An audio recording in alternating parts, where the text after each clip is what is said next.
Pueblo dominicano, en relación con la reciente operación militar de los Estados Unidos en Venezuela, acontecimiento que aún continúa en proceso de evolución y desarrollo, debemos decir que a través de nuestro partido, la Fuerza del Pueblo, sustentamos la necesidad de evitar cualquier derramamiento de sangre que afecte al pueblo venezolano.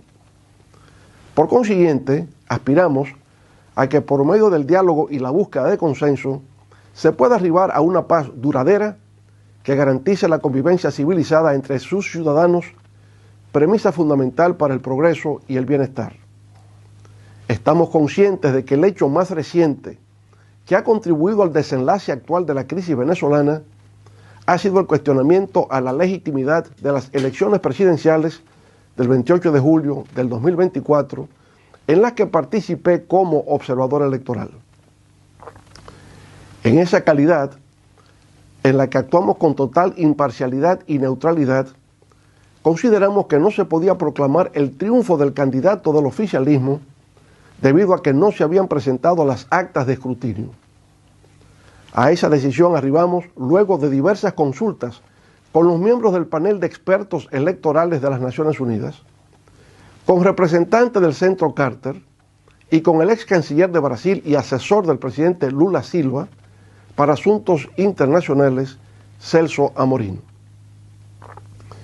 Al ocurrir el proceso electoral en esos términos, recomendamos en nuestras declaraciones finales, citamos, poner en el centro de la consideración nacional un genuino y productivo diálogo político interno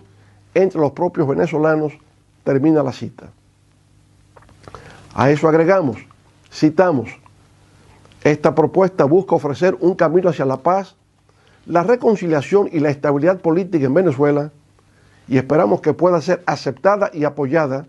como una iniciativa pragmática y eficaz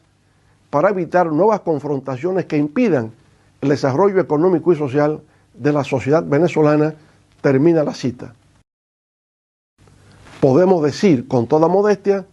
que fuimos de los primeros en diagnosticar la crisis de legitimidad que había surgido como resultado del proceso electoral y haber ofrecido un camino de diálogo, de paz y concordia para su solución. Tenemos la convicción de que de haberse aceptado esas recomendaciones que fueron también asumidas por otros observadores electorales, no se habría llegado a las circunstancias actuales. Esto lo aclaramos porque mientras desde nuestras filas gubernamentales se acentúa una supuesta defensa de la democracia,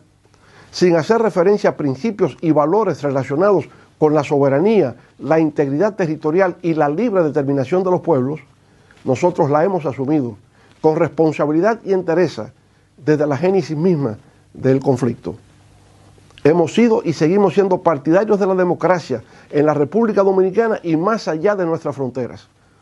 En el plano nacional, hemos gobernado democráticamente durante 3 periodos de gobierno y nunca, a pesar de las presiones, hemos intentado modificar la Constitución para permanecer en el poder. En lugar de tomar partido frente a las controversias regionales, la República Dominicana ha perdido, durante la actual gestión de gobierno, la oportunidad de convertirse en un foro de resolución de conflictos o en la capital de la paz en América Latina, como se proclamó al término de la Cumbre de Río celebrada en nuestro país en el 2008 al solucionarse la crisis diplomática entre Colombia, Ecuador y Venezuela. Somos del criterio de que toda controversia entre estados debe resolverse en el marco de la Carta de las Naciones Unidas, de la ONU, y en el ámbito regional por la de la Organización de los Estados Americanos, OEA. Nunca estará de más recordar las hermosas palabras que constituyen el preámbulo de los principios acordados en San Francisco, California, en el 1945, al término de la Segunda Guerra Mundial, las cuales dicen así, citamos, nosotros, los pueblos de las Naciones Unidas,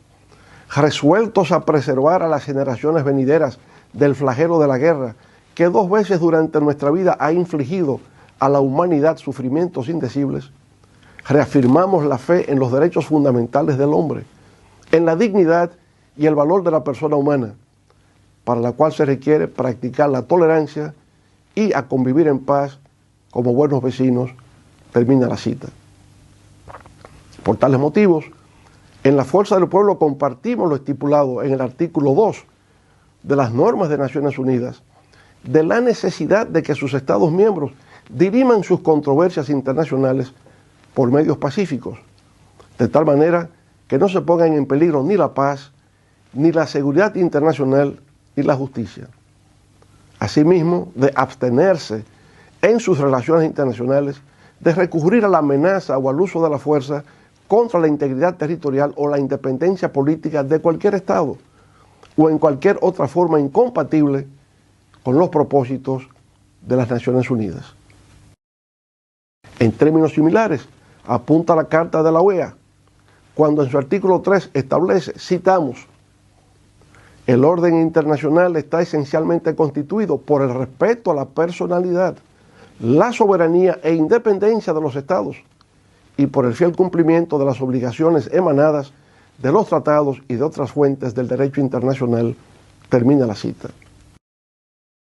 Desde los tiempos coloniales, las luchas de las grandes potencias, en aquella época entre Inglaterra, Francia, Holanda y España, terminaban reflejándose en el destino de los pueblos del Caribe. Esa fue una de las grandes contribuciones a la interpretación de la historia de nuestros pueblos del maestro Juan Bosch en su libro El Caribe, Frontera Imperial. Ahora, las tensiones políticas internacionales,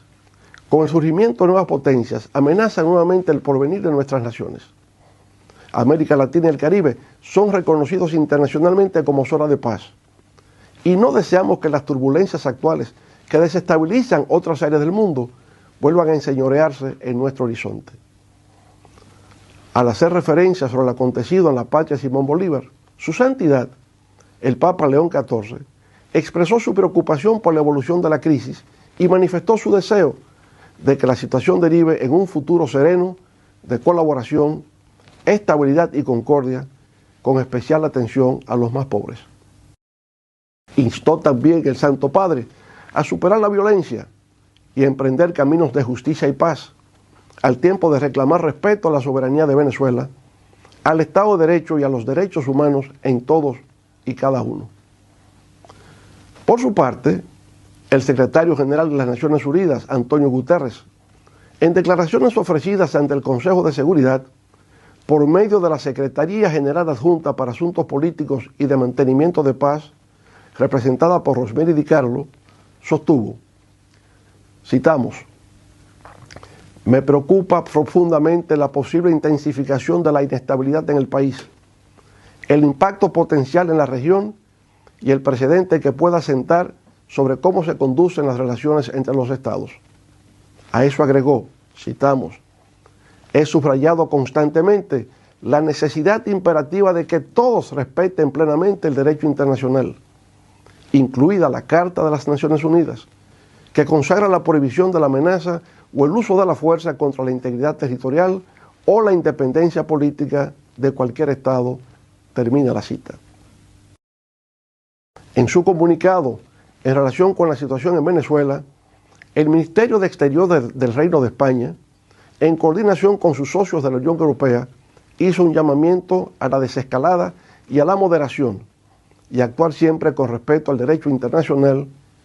y a los principios de la Carta de la ONU.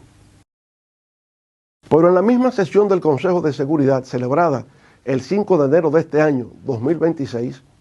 varios países de la región expresaron sus puntos de vista en torno a la actualidad venezolana. Brasil, por ejemplo, rechazó categóricamente la intervención armada en Venezuela, a la que calificó de flagrante violación de la Carta de las Naciones Unidas, advirtiendo que los bombardeos y la captura de su presidente traspasan una línea inaceptable. México, por su lado, condenó la acción militar estadounidense al considerarla una violación del artículo 2 de la Carta de las Naciones Unidas y un golpe al multilateralismo. Subrayó la prohibición del uso o la amenaza de la fuerza, que constituye un principio fundamental del derecho internacional. Y recordó que corresponde a los pueblos decidir su propio destino mediante soluciones pacíficas, democráticas y negociadas. Chile también reafirmó el compromiso de su país con la soberanía, la integridad territorial, la solución pacífica de las controversias y la prohibición del uso de la fuerza, principios fundamentales para la paz y la seguridad internacionales. Panamá, igualmente, al expresar su preocupación por la situación y su posible impacto en la paz y la estabilidad regional, llamó a centrar los esfuerzos internacionales en una salida democrática y pacífica. Así también se expresaron otras delegaciones, aunque preciso es reconocer que entre los países latinoamericanos miembros no permanentes del Consejo no hubo unanimidad. Desde el 2002, la crisis venezolana ha pasado por distintas etapas, lo que no ha permitido la convivencia democrática entre sus ciudadanos. Muchos de ellos inclusive han tenido lamentablemente que trillar los caminos del exilio. Desde esa época, hace 24 años, hemos estado presentes haciendo el esfuerzo, desde nuestras humildes posibilidades, por contribuir a la paz y a la democracia en ese hermano país. Primero, a solicitud del Centro Carter, cuando se nos planteó participar como mediador para superar las confrontaciones entre gobierno y oposición. Luego, en el 2015, cuando nos correspondió encabezar la observación electoral organizada por UNASUR, en que salió triunfante la Mesa de la Unidad Democrática, la MUD, con 112 de los 167 diputados de la Asamblea Nacional. Posteriormente, otra vez en nuestro rol de mediación en la crisis del 2017, junto a un representante del Papa Francisco, y nuevamente como observador electoral en el certamen del 2024, invitado por el órgano electoral en consenso con la oposición y el oficialismo. Así pues, durante casi un cuarto de siglo,